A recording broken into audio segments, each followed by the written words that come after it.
Bonjour et bienvenue dans cette capsule d'information sur le cadre d'organisation scolaire 2022-2025.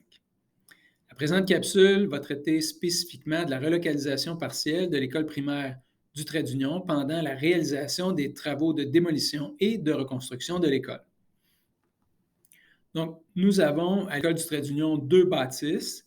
C'est une école avec deux pavillons sur le même terrain et c'est ce qui nous permet d'envisager une relocalisation partielle de la clientèle dans un pavillon qui, dans le cas présent, est situé dans l'aire de desserte de cette même école, soit le pavillon Monseigneur-Philippe Labelle.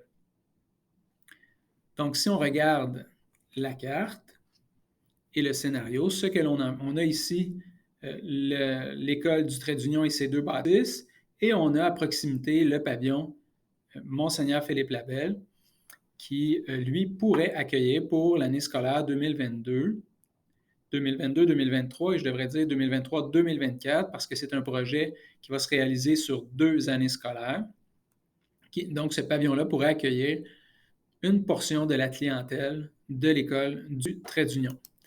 Quand on regarde le scénario en termes de clientèle, ce qu'on voit, c'est que c'est une école qui était prévue accueillir 17, 18 et 16 groupes là, de 2022 à 2024, en relocalisant 6 groupes dans le pavillon et les autres groupes dans le pavillon Adolphe Chapelot, qui appartient actuellement à l'école du Trait-d'Union.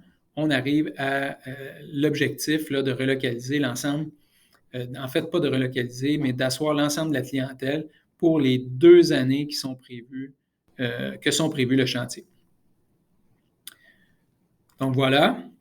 Je tiens à mentionner que c'est quand même une piste de solution qui, lors de la rencontre de travail, a été accueillie favorablement, compte tenu que le pavillon Monseigneur-Philippe Labelle est dans l'aire de desserte là, de l'école du Trait-d'Union.